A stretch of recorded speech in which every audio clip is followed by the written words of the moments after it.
Duncan, Misha, and Renuka for kicking off Nirman 2021. Insightful views on Duncan's 4.5 year journey with inclusivity, diversity, and the TARA program. Focusing on Empower, we will facilitate the next phase of the digital transformation, sustainable development, and highlight the importance of empowering women in technology. To start the proceedings, we have a panel discussion on the future of work and the potential for women technologists. Please welcome our esteemed panelists, Maithili Ramesh, co-founder and CEO of NextWealth, Kirti Patil, Joint President and IT CTO at Kotak Life, and Akash Shetty, Senior Director and our colleague, Experience and Technology VMware. The session will be moderated by Ramkumar Narayan, VP Technology and Managing Director, VMware.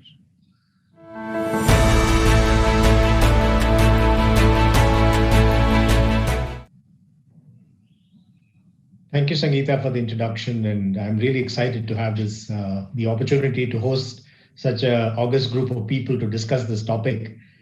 You know, for all of us in the last year has kind of reframed the whole future of work. I mean, what we thought was going to be future of work has become current part of work.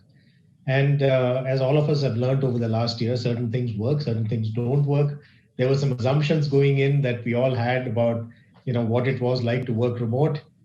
Or to have remote workers in your teams and be able to, you know, deliver on everything that needed to be done. But we have learned a lot in that time frame. Certain myths have been busted, certain new myths have been created, perhaps, and perhaps some realities have, you know, also sunk in on what is working and not working. So I'm, like I said, you know, I'm really excited to have this group, you know, of really distinguished people who are top of their, you know, of their organizations, which are doing such a diverse set of things. And we've had some great discussions leading up to the session. So I'm really excited again to have all of them here. So what we're going to do is we're going to lead off with a few minutes from each of the panelists to talk about, you know, some topics, at least some highlights of about this topic. And then we'll come back and have a good discussion on the same, right? So why don't I kick it off with Maithili, if you want to lead off, you know, maybe we can start with you and, you know, your opening remarks. Sure. Thanks, Ramkumar, and good afternoon, everyone. Very happy to be here and talk to you all today. Thanks for inviting me, Ramkumar. Ramkumar, if it's okay, I will start off by just talking a little bit about what we do and in the context of women in technology. Is that okay? Absolutely. Yeah. Okay, so, you know, just a quick introduction to everyone about what we do in NextWealth. We basically do, and this is in the context of women in technology. We do work, AI, ML, data services work from small towns. And the reason we decide to focus on small towns, and I'm talking about this from both an inclusivity as well as a diversity perspective. There are more than 250 small towns in the country today. And most of the top IT and BPO organizations recruit only from the top 10 cities and not from these small towns. 60% of the colleges are actually concentrated in these small towns. And out of every 100 who graduate from here, but maybe about 30 will come to the city looking for a job, and these are predominantly men.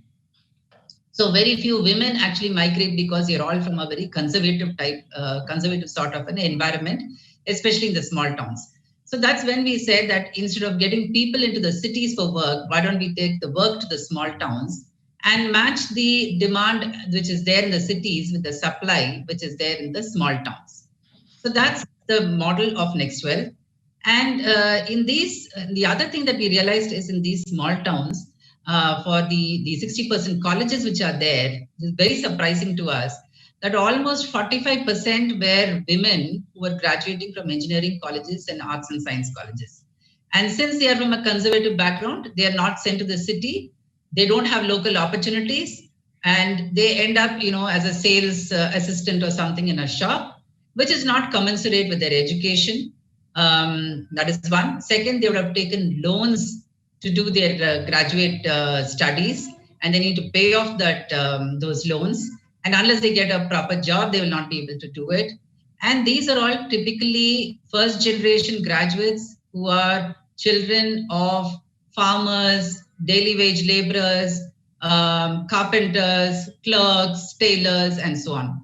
So more from the marginalized community. So once we started this, we were not very sure whether this sort of work could be done.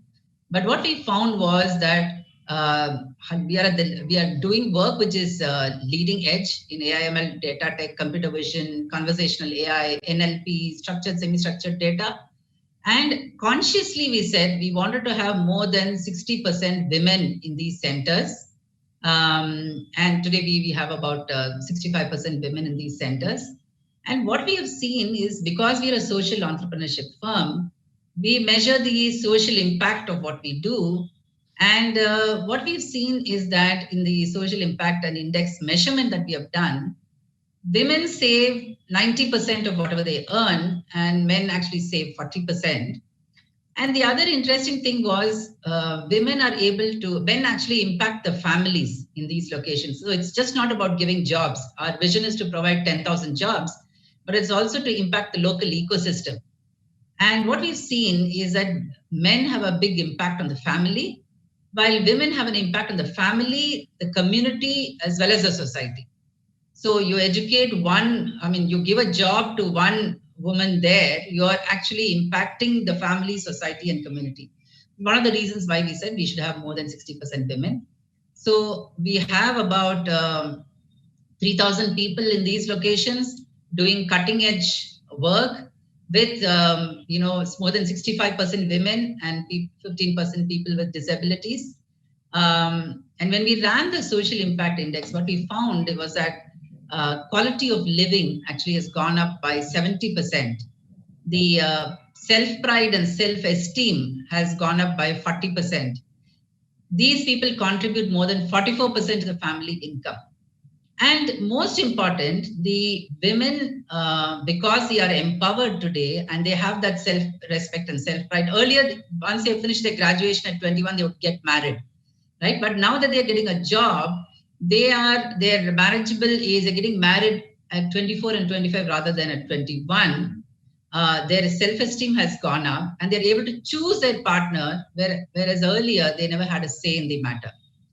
So this is just a little bit of introduction about NextWealth, and probably about the impact with respect to women in technology and COVID and other things. I will talk about once Ram Kumar you raise those. Thank you, Maithili. I think very interesting points that you've made there indeed, in terms of impacting society, family, and community as a whole by women employees. Kirti, switching over to you, it would be great to hear from you in your experiences within your organization and the larger diversity and inclusion initiatives that you're involved in. Thank you very much first for inviting me here. It is always a pleasure to talk to all of you there, though I can't see any one of you. Before I start, I would just like to say we were just like you when we started our careers, okay? And so it's not something that we brought along, okay? It's just that we had a purpose. We had a passion and we had the perseverance to last. And I'm sure if all of you have that, then you will be able to reach your goal sooner than you would imagine to do so. Ram said, or Sangeeta said that, how is the evolving future of work really going to impact women? And I would like to talk about it here. See, what this pandemic has taught us is really that resilience is very, very important, right? Resilience is the single most thing that is required in such a situation. And I firmly believe that women are resilient, okay? They have been brought to be resilient, okay? So I think just that one thing that you carry forward because of the way you are brought up is really going to help you in the future of work, where resilience is going to play a very, very important role. The other thing is, perhaps earlier, the opportunities that were available to you were limited because, like Maithili said, migration, women would not migrate, right? I know very few women who have really agreed to change the base from which they come from for a good job, because they had family pressures. Even if they were not married, parents would not allow them to go. And not only migration, in tier 1 city, I belong to Mumbai, right? I mean, the distance that one has to travel is just too much, okay? And women would hesitate to travel 2.5 hours to go to work. So opportunities were limited by this sheer constraints. And I think those constraints have all gone today. I would just like to tell you, and I lead the diversity and inclusion initiatives in Kotak Life. And there were a lot of positions that I had to fill, and 75% of those, are filled by women. And I thought maybe my managers are bringing only women to me because I'm leading this initiative. So I went and asked them. They said, no, I mean, because we are getting so many women and the best are the women. And that was not the case earlier. So that means women are realizing that the opportunities are there. The second thing I would say is the flexibility that this model offers. The flexibility to work anytime that is convenient to you, flexibility to do part-time work. And while women were always willing to do that, employers, the way employers looked at it, including me, okay, I'm a woman, and when I was an employer, I was also perhaps not very open to giving flexibility to any employee, right? But I think the employers are looking at this differently. There is a lot of open-mindedness towards this. Gig workers, okay, this term I think would have been not been heard of earlier. And organizations like ours, okay, who would not experiment in such areas are okay to look at consultants, okay? Because and fortunately, technology is one area where you can work from anywhere, right? And I think therefore the opportunities are immense. It is, and like Duncan said, we just have to grab them. Yeah, that is what I would like to say as my opening comment, Ram. Thank you, Kirti. I think you're making some great points about the fact that it's about inclusion in a broader sense, and it's about the opportunity and the empowerment to take advantage of the opportunity and be able to show that they're capable of doing it. Very true. Akash, switching over to you. You're the technologist here in some sense. I would love to get your thoughts, right? I mean, while the intent exists, now the opportunities are starting to show up, but technology has as everybody knows, is a double-edged sword, right? It has its advantages. It's very inclusive in a lot of ways. It allows people to connect from anywhere, everything else. But it can also be an isolator, right? I mean, we've also started seeing the fact that a lot of people, staring at a screen all day long is not healthy for them, right? Both physically as well as mentally. I'd love to hear your thoughts on, how technology can be a game changer on a positive side as we look ahead and what's coming. Akash, I think you have to unmute yourself. Oh, sorry. Thanks, Ram. From a technology, I'll talk on the technology side of things. So obviously, since COVID hit, we've seen a lot of changes across the industry. In fact, the IT department, the way it functions has changed completely. But everyone kind of very quickly adopted, the phone bridges and the video bridges and things like that. And I think we've been fairly successful with it. But, most of the companies are now kind of trying to go beyond just phone bridges and everything else, right? So companies are implementing technologies where you can do whiteboarding. You would be in a conference room and you could do whiteboarding on the actual whiteboard. Now there are very, very advanced tools where you can have a very collaborative environment, and you'll have a huge canvas to play on. And the other thing that we are seeing across the market is asynchronous collaboration. All the other technologies that we've adopted so far have been synchronous. Earlier, if you want to operate in a COVID type environment, it's everything is a meeting. It's the whole concept of walking up to somebody's desk is gone. So there are now tools starting to emerge which allow people to work asynchronously. Everything doesn't have to be a phone call. You can start, and collaborating in that way, not just like the real-time ways. And then there is now, there is quite a good progress that is happening on virtual reality. We launched, a VR at VMware in the US and in some countries in APJ. And we are launching virtual reality in India in Q1. So that, again, is another way technology can enable a more immersive experience when you're meeting someone in a conference room. It's still in its nascent stage, But I think with the focus on working remotely, I think that's all. It's going to progress very quickly. And last thing, it's not really a technology thing, but from a cultural perspective, I think companies have very quickly changed. They're acceptable earlier things that were not acceptable while you were working. A dog barking in your house, or the doorbell ringing, or you taking a break to kind of go and pick up a package that the Flipkart guy delivered, used to be considered unprofessional. I think it's no longer so. I think people are accepting of that, and I think they've kind of moved forward with just being comfortable. Just everybody's aware. I've seen in my staff meeting where somebody's daughter comes and sits on their lap, and it's acceptable now. Earlier it would be possibly not accepted. So I think this is the new reality, and there are tools available to kind of make things better for you. And we just need to be accepting of those. Sure. Thank you. I think that's a great point. So I think, I'd like to open up for the panel to talk about a few of these areas that have kind of emerged out of this. And I would love for you to kind of comment on each other's, if you may. One is around the whole point about impact. And I think the impact that, I think, Kirti, you made the point about resilience. And I think, Maithili, you made the point about the fact that, women are more likely to save more, they're bringing them into the workforce has a positive effect, not just on their families, on their immediate things, but also on the larger society as a whole. And then Akash, you make a point about technology and its directions, right? But it also needs to be affordable, because putting together a big IT infrastructure in a small town where the affordability also could become a challenge, right, in terms of what they are. So I think I would love to kind of tee off of a few of these areas that we talked about. Let's kind of focus on the point about inclusion, right, a little bit, because one of the things I think, Kirti, you mentioned is the surprise was earlier on, just before COVID, the notion was, hey, if somebody's not being seen in the office, they are no longer, they're not productive, right? That was the immediate thing.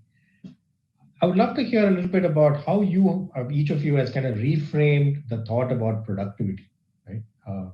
And I think Akash made the point about, the professional, what was considered a certain professional behavior for somebody who's in their work avatar is now changed, right? You have your kids, you have your pets, people take pride in showing off those things as part of that.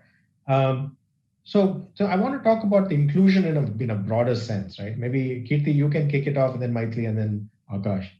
And talking about inclusion from the aspect of both a person who is including people into the workforce as a manager and or as a leader of an organization, how do you think about it? And also as an employee, right? How are you starting to think about your own operating models in the new world when you're not interacting with anybody? Kirti, you're on mute again. Sorry. So, first I will talk from the productivity point of view, because I will talk from an employer point of view. Yeah. And I will not. So while I had technology, what I'm going to say is not going to be limited to the technology function. So we always had those tools, RAM, built in, okay, to measure productivity of especially the front line, but they were not really used, okay. Because like you said, if a person is in office for 8 hours, 9 hours, then it was assumed that the person is working. What that person was doing, whether he was at the water cooler or in the cafeteria, that was okay. But when COVID hit, I think the way managers started looking at productivity shifted. And I think it shifted for the better, because everybody realized that one has to now focus on output, right? And the tools that were already there, then I got demands of making changes in the tools, okay, tweaking, integrating all of that. A simple thing, like we always had an attendance management system, right, which was available on the mobile phone. But managers were people were not using it, managers were not tracking it, because they could see a person walk into the branch and they were happy. From that, all the digital tools kicked in, okay? And output started getting measured, which is a very, very good and positive thing, okay, from an employer point of view. Because we don't want to know we don't want to be only be satisfied that a person is there in office for 9 hours, but he or she is delivering what she has to deliver. And that is here to stay. how does it impact an employee? There was a lot of resistance initially from the employee side, right? Because if employees are not used to being measured on their activities, they would resist. But most of the technologists are used to filling timesheets, so they should be okay with it. But now they are also okay with it, and they get the flexibility, because so long as you are able to give your output, doesn't matter when you're working, and therefore the dog barking, etc., is pardoned, right? Because you are delivering what you can deliver. So that is a very big change that has happened, and it is here to stay, which is a very positive change. I think you also mentioned the culture here. Yeah, that's right. I mean, it's, because the culture was based on a certain set of norms, right? Like you said, you want to see in the office, it doesn't matter if you're sitting in the cafeteria, you're at the smoke zone, or you are drinking a cup of coffee all day long. Seeing was considered productivity. Yeah. So I'll just narrate one example here. Okay, in our office, my team used to work from 2 floors, one on the 8th and one team on the 1st floor, and they will not collaborate. Okay, I mean, any project that had to be delivered by both of them together would fail, and they said, no, we can't do it because we are not able to collaborate. Why don't you shift them to this floor, and so on and so forth. I said, what is this? You just have to take an elevator and go down. She has 2 twin daughters, very young. And she always wanted to work from home at least once a week or twice a week. And the managers would not let her do that because they thought that she would be at home and take care of her kids. And now she's working, she's delivering fantastically. And she was asked a question, why do you think you are able to deliver more? And she said that I'm able to deliver much more. She said, because the employer showed trust in me, so I have to repay the trust. Okay. And that was a very powerful statement. So I think the trust is increased. Now there is a flip side. Okay, there is a flip side, which is you can't walk up to somebody. You can't learn by observation, right? So those are the flip sides that we would have to overcome, and therefore organizations are looking at hybrid working models like ours. We say that we would want employees to come to work once a week, once in a fortnight, to collaborate and to have those connects. Yeah. So I think the norms are changing. Yeah, clearly. Yes. So Maitri, coming back to you, I think just picking off of the point about increasing trust and also the output-based measurements rather than other input-based measurements that you perhaps were used before. Do you believe that performance management processes have also changed along with it? How are you thinking about it in your organization? Has anything changed on that? Yeah. So there are 2 sets of people that I'll have to talk about in my organization. There's the people who are actually doing the work, who are the associates who are working from home. They are actually delivering to clients. So while in the first 3 months of COVID, clients were a little lenient, post that they went back to saying that, where is my productivity, where is the accuracy, and so on. Right. So the challenge that we faced at that time was when we inducted almost 500 or 600 new people into the system, doing the recruitment, training remotely was a challenge. But we were able to do that. So the front-end people, in terms of the productivity, in terms of the accuracy or SLAs or metrics, we are driven by what the end client wants. And the end client is not at the, first 3 months was okay, but after that they went back to saying that, I need the usual this thing that has been signed off on the contract. So what we have found is that we had to implement tools to ensure that recruitment, training, etc. is being done online. There are people who joined in the system. We had about almost 500 people who joined at that level who didn't even know about it, not even seen our office, didn't know about our culture, about our values, and what is it that's expected of them. So at that time, in around October, we started bringing people on a rotation basis. The newer people, we started bringing them into this, brought them for about a week at a time, talked to them about the culture and values. And on an ongoing basis, every week on Friday evening, there is some event to ensure that there is a bonding with this team. So as far as productivity norms, etc. are concerned, we understand that there are going to be issues, especially the places that we operate in.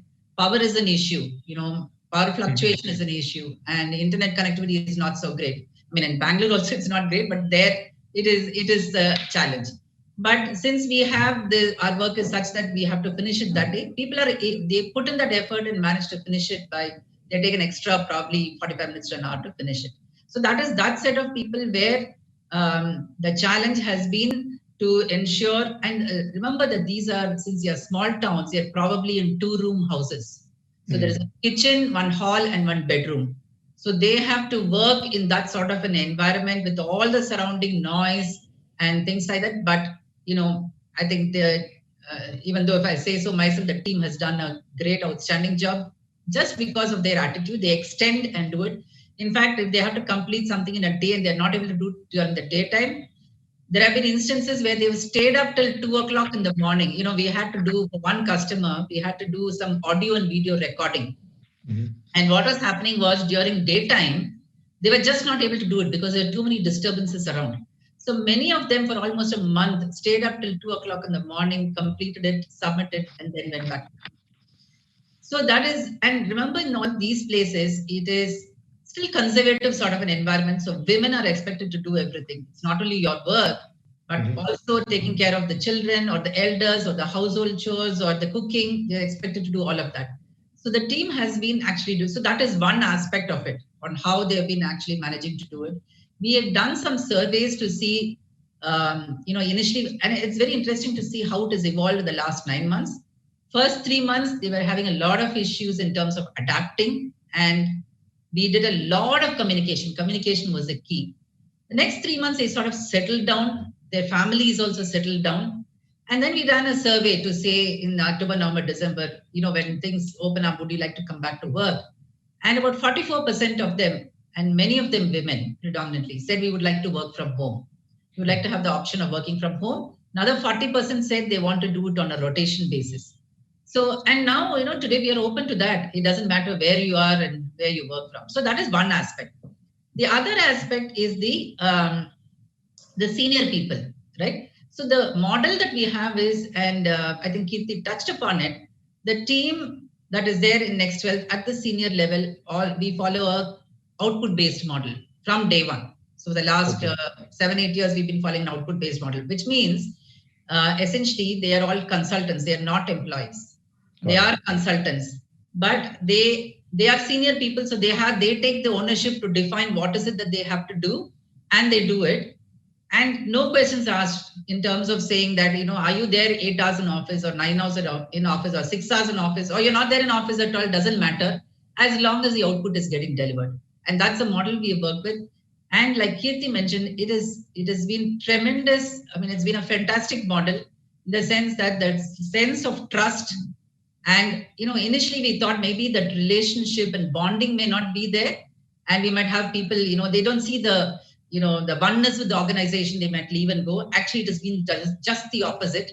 Because of the flexibility that we have given them, and because of the fact that we are looking only at the output, their loyalty has been much, much more. So in the last 5 years, I've had 0 attrition in the organization. So it is 2 different things. Senior people, a very different model, which is already focused on saying you work from wherever you want, only the output matters. At the junior levels, we have to, cater to what the clients need, but we have been we are flexible in terms of how they do it, when they do it. We've tried to go back and change certain norms with customers too, so that our teams are not under pressure. And we also, if we find that they're extending too much because of various issues, we have added on people so that each of them do not work for more than 8 to 9 hours a day. Got it. Thank you. That's very helpful. Ram, can I just say something here? Yeah, go ahead. So one correction to what Maithili said, it's not that only in those tier 2, tier 3 cities that women have to do everything at home. Okay, that is true in tier 1 cities too. And therefore, I mean, to all the women there, we still have to do, I mean, if you have to do this, we have to be disciplined, okay? It is, while it is not impossible to do it, it is not very easy, okay? I mean, if you're getting the picture that, yes, work from home means everything is going to be easy, no, you still have to be as disciplined as you were earlier. Thank you. But have you noticed a change within the household as well, that spouses playing a bigger role in helping out, or taking on? Absolutely. Spouses are playing a bigger role. Children are playing a bigger role, and families are actually bonding better. And the earlier, it's not that they didn't want to, but there was just no opportunity. And take my example. All 3 of us are working. My husband, me, and my daughter. We never had one dinner together on a weekday. I mean, though we stayed in the same house, right? So, Right. and now we are spending so much time. Other than on holidays, we never spent entire days together in the same place. So, yes, there Yeah, is I a change. completely actually agree with what Kirti is saying. I think family bonding has improved even everywhere. I think in the cities all over it has improved. I think each one has been allocated. Whereas earlier, I would probably pick it up and do it myself. Now I've allocated responsibilities because it's just not possible. And and the family, my son has got very used to sweeping and swapping the house every day, and he's become a master at it. Where he used to take 1 hour, he does it in 15 minutes. No, but each person in the family has allocated responsibilities, and they're also seeing how hard you're working. See, earlier it was not visible to them, but now they're seeing how hard you're working, and you have. And when we say family, it is parents, old people at home, it's the younger children at home, and they are seeing how this entire family dynamics have actually changed for the better, I would say. I completely agree with what Kirti is saying there.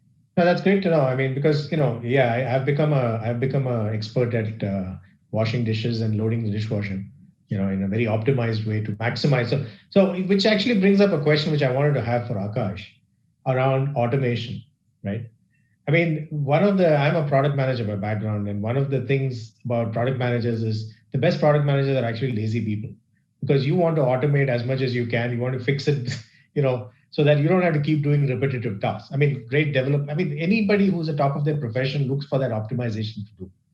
So one question, Akash, from a technology perspective, part of the thing is automation, right? When we talk about automation, it again has an implication on human beings, because a lot of times repetitive jobs that we took for granted that always used to exist have suddenly started disappearing because technology is taking over, and we're discovering what of that can be automated and what needs human intervention. And this is sweeping across industries. I mean, it's no longer just the tech sector that's looking at this. I'm sure you're looking at it in insurance, you're looking at it in the world that it might be your customers that you're servicing, etc. So Akash, let's talk about a little bit about the future of work and automation and replacement of humans with machine learning and other, computer-driven tools. Are you starting to see that? I mean, you lead the IT function for a large chunk of our company, that VMware. Help, right? So we are seeing that. So obviously, companies across the world and pretty much all companies have kind of invested in expanding their remote support teams, right? Like the service desk or whatever else you may call it in your organization. Now those have beefed up. So a lot of support calls are now going to these organizations. Now there is a lot of now the fee. So while the companies have been able to transfer the workload from in-person support to remote support, now there is the next phase of evolution is how we can just not have these calls originating or be answered by a bot or something which is automated. So the focus has kind of shifted, because the volume that we are seeing for our service desks has gone through the roof. We are seeing 150% of volumes that we were seeing traditionally. So efforts are going in that space where whether it's a chat or a ticket that is open for help can be automatically either serviced or passed on to the right team if it's a more complex issue. So a lot of focus has gone there. Now this technology obviously is not as mature as we need it to be, because when you look at IT, deflection is not the only thing. So we would, like in IT terms, call it a deflection. If a bot is able to answer your question and able to service you, that would be one less ticket handled by a physical person, right? But along with deflection, there is also how did it handle the cases that it could not answer, right? So that is a piece where it could be really annoying. So that's where the maturity needs to come up, where a bot's response is very, one helps you with the deflection, but also doesn't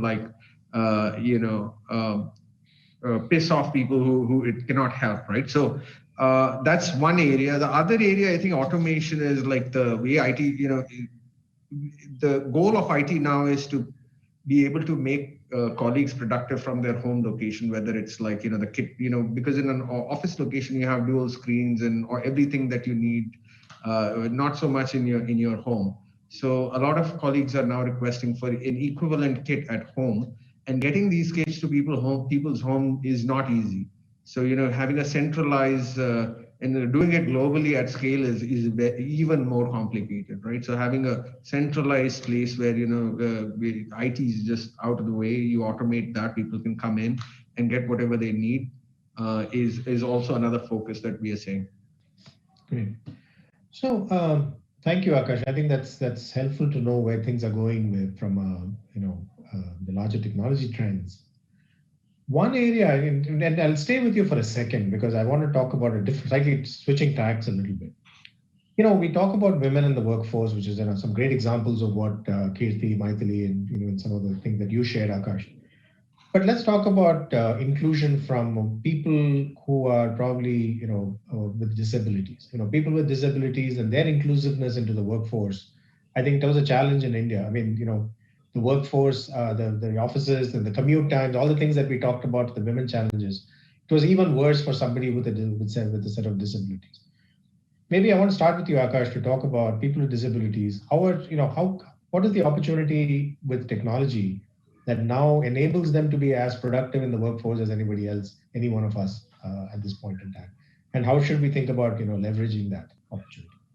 So one, I think, from a diversity perspective, we've already, the work from home has basically opened up a huge, when we were hiring back in the day, we would only go local, X, like say within 30, 40 kilometers of the city. Now you can hire from anywhere. We just finished hiring in Malaysia. When we opened the Rex in Malaysia, we said, okay, we want them to be in Kuala Lumpur, and then COVID hit.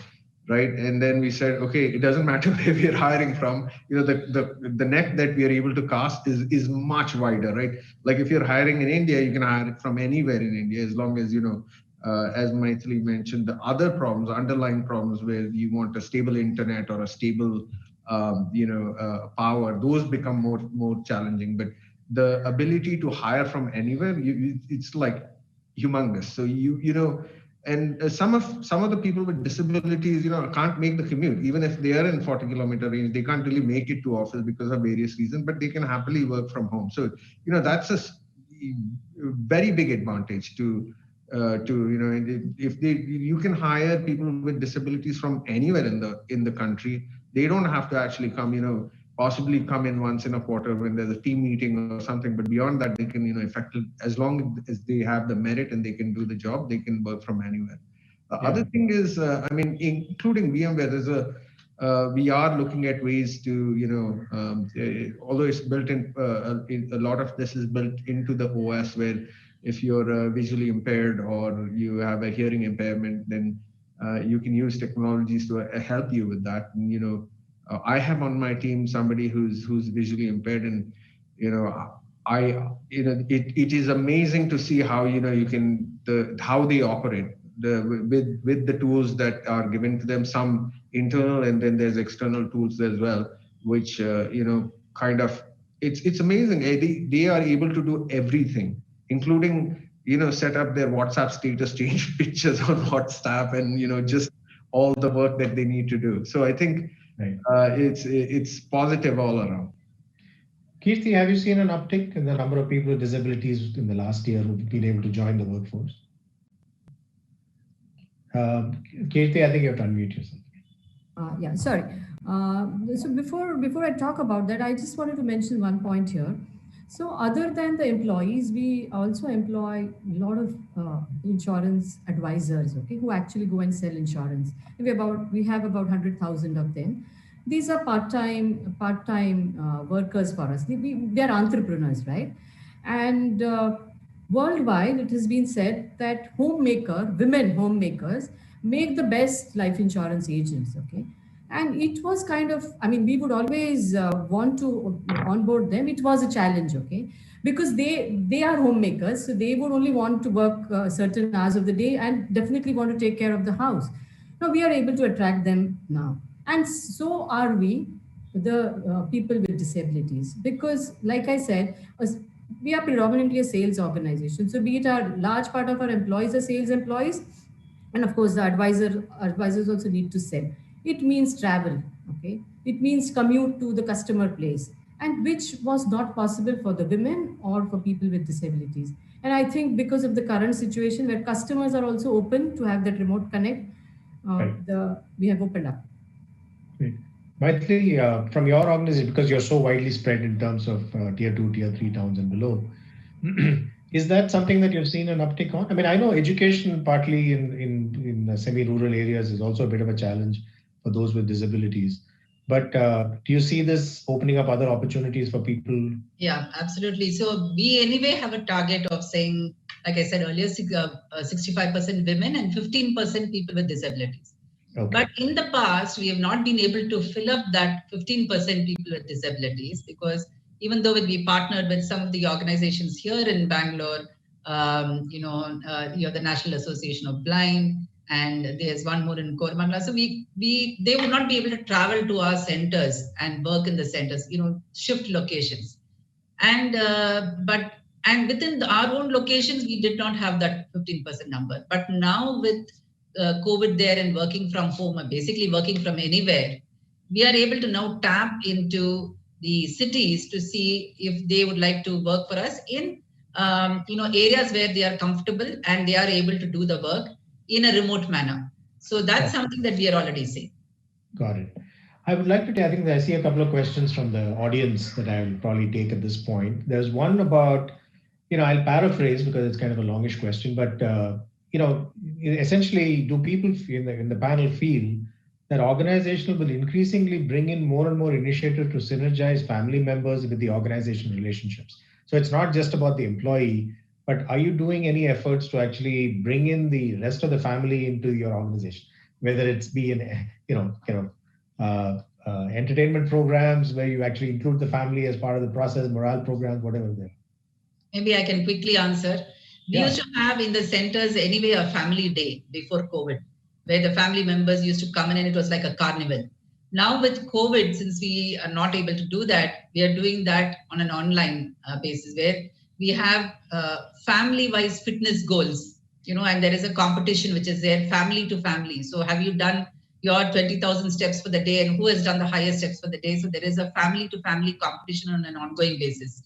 Okay. And every week or once in 2 weeks, we have the families also coming in and children showcase their talent and things like that. So the family day has become digital. Got it. Yeah, so I would like to answer that, Ram. Yes, I'm seeing that bonding with the family, connects with the families has increased manyfold. In the branches, typically, which are the smaller cities, it used to happen. Okay, so long service awards in a small city, families would be invited. Was not possible in tier 1 cities because of the large numbers of employees, and then the event would have become just larger than life. But I'm happy to say that this time, because it was virtual, we said you can invite your families, right? And we also let them show their families to all of us. We also asked a few questions to some of the spouses, and the children also spoke. It was great, and it was, I think, for the employees such a good feeling to get an award from the CEO of the company when their family is watching. I think this was excellent. Entertainment programs, it is easy to now make them available for everybody, and people do participate. Right. Now, bonding with children, our HR team has taken a lot of initiatives, right? Not only bonding with the employees, but also with the children. On Children's Day, on a work, we work on some Saturdays, right? And they do organize these programs, and they work both ways, right? The children are engaged, and the parent, who's working with us is also happy because he or she can work, okay, the 2-3 hours, and they showcase their talent. Yeah, I see it has increased, and it will increase, and it's a good sign. Great. So I think I'm getting the notification that we have 2 minutes left. Any quick last thoughts from everybody? Just one last point I want to say, that we didn't touch upon the mental and physical health. I think that is so important because people are just sitting in front of the computer the whole day. I would just urge everybody to take a 5-minute short break every hour, walk around, or whenever you do your calls, walk and talk. And important to take care of both physical and mental health, especially women. And so whatever you can do, don't miss out on your walk and talk, meditation, yoga, exercise. That would be my last piece of advice. Thank you, Maitri. Kirti? I would like to say we are working from home, right? But we still have a home. So you need to bring that distinction yourself. And what I do is, when I call it a day, I pack my laptop in my bag and I keep it aside so that my day ends. You know, my work day ends and my family time starts. I think that is what one needs to do. You need to be disciplined. Otherwise, you will end up working 24 hours and then complain that I don't get work-life balance. But it's up to you to do that. Sure. Akash? You're on mute. Sorry, I keep doing that. I don't have anything additional to add, but I'm just hoping that this whole pandemic is over and everyone gets their shots. And if we choose to work from home, we'll continue to do that. But that's all I'm hoping and wishing. And then all the mental health and other things, so hopefully will automatically be resolved. Okay, thank you. Thank you all. It's been a great just session. One last point. I have an acronym for it called MEDS, which is M for meditation or mind, E for exercise, D for diet, and S for sleep. Just focus on that and get that in place. So you focus on meds so you can avoid the meds, right? Exactly. Super. With that, we will end. Thank you very much again for your time and great insights and thoughts. Thanks very much. Bye. Thank you. Thanks, everyone.